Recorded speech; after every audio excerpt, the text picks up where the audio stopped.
Do you have a child who had early learning and reading difficulties? Well, guess what?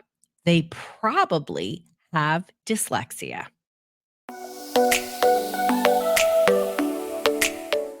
Hi, I'm Dr. Roseann, and today we're diving into dyslexia and reading disabilities. Dyslexia is one of those things that, has been around. We've had programs that work effectively in remediating it since 1917, but we still have a lot of misinformation out there amongst teachers, educators, parents, and that means there are a lot of dyslexics who aren't getting proper reading instruction. So we're starting with how to identify it and get the right dyslexia treatment. So let's start with signs and symptoms of dyslexia. So, you know, just to understand what is dyslexia. Dyslexia is a problem in the brain. It's actually inherited. In the left side of the brain, there is a region called the planium temporale. You can tell I'm a total geek on dyslexia. Um, I not only had extensive training in dyslexia, of course, I married into a family of gifted dyslexics, and my youngest, Giancarlo, is dyslexic. So you know what I'm talking about. So many cool things about dyslexia, but not being able to read is not cool. It's hard. So just know my son is fully remediated. And JC, I knew by the time he was 2.5 because he was just so easy and he would get really upset. He couldn't even learn his colors. So, and he had some speech delays. We're going to get into all that. But what is dyslexia? It's a problem in that left part of the brain, in the language centers of the brain. It's actually a problem in language, not visual processing, like most people incorrectly believe, that your brain can't properly interpret the sounds. And when it can't properly interpret the sounds, it can't match them to the letters, which are a visual representation of the sounds. It's called phoneme grapheme mapping. So that's why people think it's visual, because they mix up their B's and D's and different letters, but it's because their brain isn't accurately hearing the sound. Right. And, part of it is that their brain also can be that they don't know where it forms neurologically in the mouth. So, certain words might be a lifter. So they don't even know where to properly put their mouth to form that. Great news is we know exactly how to remediate it, and not very atypical of treatments in general. It works 95 to 97% of the time when done correctly by a qualified person, and what we call with fidelity, with the way it's supposed to. So your brain isn't properly hearing the sounds, and the biggest problem with dyslexia and in dyslexia instruction, and we're going to talk about how to remediate this in the next episode, is that you're just not getting what your brain needs, right? Because you need multisensory instruction. So what does it look like? And it looks different in all ages, right? So we're going to go through a little bit about what it's like in young kids, school age kids, and then older kids and even adults, right? So just know that dyslexics on average have an above average IQ. And so what does that mean? It means they can compensate, right? It's called masking. Compensation can be great. It's certainly great to have above average IQ, but it does not take the place of proper instruction, which dyslexics are entitled to. All kids with a disability, right, special needs, are entitled to proper remediation. They're entitled to a free and appropriate education. It's called FAPE. Say that in an IEP meeting, and everyone literally moves in their chair. You scare them. Okay. So they're entitled to a free and appropriate education, and that means proper instruction. And the great news, as I said, you know, there's lots of research to show it works. So in young kids, what are some signs that I often see when people work with us in our one-to-one program? And if you're interested in working with me, right, we're about resetting the brain in dysregulated kids, and dyslexics have an understimulated brain when you see it on a brain map. You can go to drroseann.com/help, and it will take you to Solution Matcher, which will guide you to the right solution to wherever you're at. So you will see things like they had a hard time with rhyming, learning their letters. You will often see with very young children, one of the greatest telltale signs that I see when I go back and look at an older kid is that they were recommended for summer reading help. Now, unless you have improper instruction, meaning you had a teacher who was terrible, and teachers do a pretty darn great job, right? Most teachers are amazing. Let's applaud teachers. Um, I have so many that follow and so many that take their kids to me. And are in our dysregulation solution program. I mean, there's just teachers are amazing. But unless that is a rare thing that happens, that means they have a phonics problem. We got ourselves a problem. We got ourselves a phonics problem. And because there's so much misinformation about identifying, we're going to talk a little bit about that. These kids don't get picked up until later. So they are missing certain vowels. They are really lagging behind. They seem bright. They potentially can have great verbal skills and really struggle with reading. They can be reading avoidant.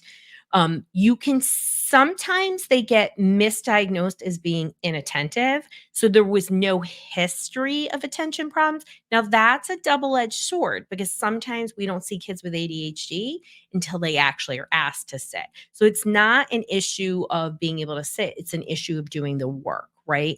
These may be kids that love to be read to, very bright, and they're just not getting it, right? So, okay, you have a family history of dyslexia.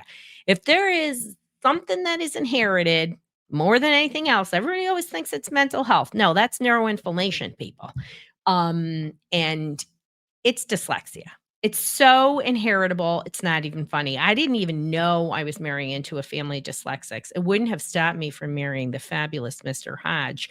But it sort of guaranteed my kids would be engineers, I tell you that. I knew that when I married the Hodges.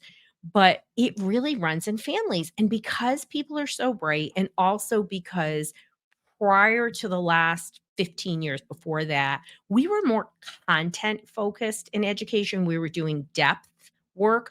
We were learning in depth. Now it's a lot of process stuff that, kids could mask it even more, right? So adults have a hard time. So basically, when it comes to young kids, phonics, sounds, colors, basics, okay?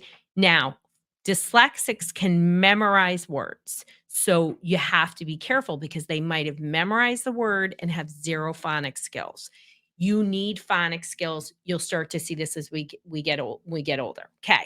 3rd grade, pivotal year. Because you stop learning how to read and you read to learn.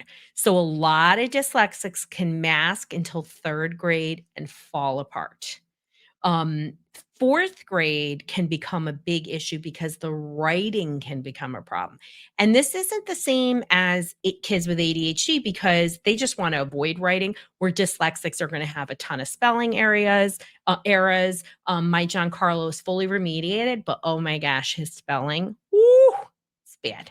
But it's okay because he's phenomenal. Reading's his strongest stuff. I can't even tell you what it's like to be a mother of a dyslexic and to see that reading is his strongest, academic skill besides, of course, science phenom.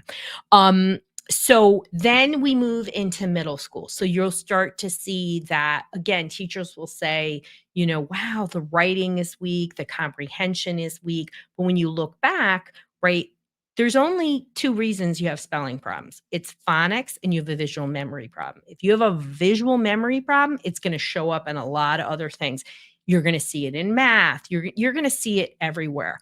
You'll see it in life and whatnot. So those can be some of the different things. Now, as you get older, you're gonna have trouble learning a foreign language. It's pretty rare that a dyslexic can also be good in the written portions of a foreign language. They might be able to get away with the verbal, but it's the written, okay? Um, and again, now they might start to, for the first time, to actually show reading problems because you can't just memorize words as you get older. You need what's called a phonetic backup system. So that means you see the word Capanna-Hodge, you're going to look at it and go, Cap Anna. What's this Hodge? I love when Italians try to say Hodge. They literally are like, what is this word? They go, Hodge. So funny. But they're using their phonetic backup system with the vowels, right? So you start to see the breakdown, right? So what happens when you suspect your child is dyslexic? So you have two paths. One, you always want to try to work with your school. You're going to request testing, and you're not going to let them just do any testing. You're going to ask for testing specific to phonics. You're going to use tests like a WADE and a CTOP. There's a whole list of different tests, but you want specific phonics testing. Do not let them give you general testing. Now, you also can have a private evaluation that you can bring in. Dyslexic experts, as somebody who did dyslexia testing for 22 years, please don't call me, I don't do it today. I was one of only a few people in the state. You can find them, and you're going to have to wait for that eval. And please wait, go to an expert, right?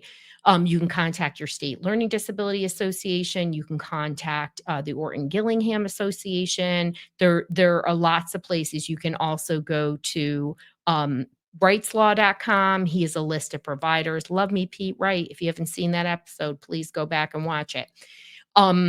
He's amazing. My gosh, his story about his dyslexia is truly incredible. And if you haven't listened to Kat's story, our intern, please do. She's amazing, right? You can overcome dyslexia. You just got to get it tested, right? So you also can have the school test, and if you disagree, you can request an independent evaluation, and the school system has to pay for it. It's going to probably be a little bit of a fight, maybe, but it's 100% worth it. Please do it. So that testing is going to look at what's your cognitive ability. Now, I know I do QEEG brain maps, and I really can see when somebody has a learning disability uh, or ADD. But I cannot diagnose you with dyslexia without individually administered tests. So typically they do cognitive testing, and IQ is just an IQ, but they'll do memory testing, they'll do processing, and then they want to do deep phonics testing. That's what that CTOP is. That's not the only test. I used to do language processing tests. You really want to see how are they processing the sounds, and there's different components. It's phonological awareness, phonological memory, and something called rapid auditized naming. Um, Reading is the most neurologically complex learning task an individual will do. Rocket science is literally as hard as reading. Remember, we're taking 13 plus years in school to learn reading, right? To be really great at it. And that literacy component includes writing, right? Because that's the written component on understanding our phonics and way more language and more, all different components. It has motor planning, has a lot of different things. So that testing has to look at what your intellectual potential is. What are your assets and deficits, right? Your memory, your attention, all the different, all different components. Then it's going to look at the phonics and language processing. And finally, what is actually happening with decoding, with writing. Now, some schools, a lot of schools, will tell you that they don't like to test younger than third grade. That's a baloney and cheese. And that is a reflection of their incompetence. These tests are incredibly valid. A CTOP can be given to a 4.5-year-old. When I used to have one dyslexic in a family, I used to say, bring the sibs in. Let me just screen them all. And I could, the research says it's about 80 to 85%, depending on the age, accuracy in predicting if you're dyslexic, right? You know what I'm talking about, you dyslexic parents. You're like, oh, there's a dyslexic. Oh. And even if your kids don't have it and your spouse has it or you have it, it's probably going to show up in your grandkids.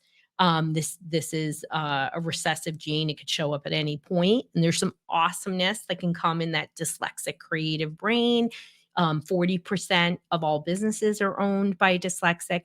Number one common characteristic of millionaires, dyslexia. Richard Branson is probably one of the most famous dyslexics. So you really want to understand the diagnosis, understand the testing. This is like the Cliff Notes version. And then next, we're going to talk about remediation. It's really important. But proper testing is critical, not just for diagnosis and getting the right treatment, but it's really how you're going to treat. So, if you're doing, of course, a multi-sensory reading instruction, we're going to talk about, you are not going to get the proper instruction if we don't have the exact areas mapped out. So, I hope this was just a mind blowing conversation. If you're new to me, go to drroseann.com/help. You're not only going to take a solution matcher, you're going to get on our email list. You're going to get alert for all of our episodes. And, I'm not just a dyslexia mom and a psychologist. Really, I'm on a mission to make things better for kids and family. And it all starts with you, mama and papa.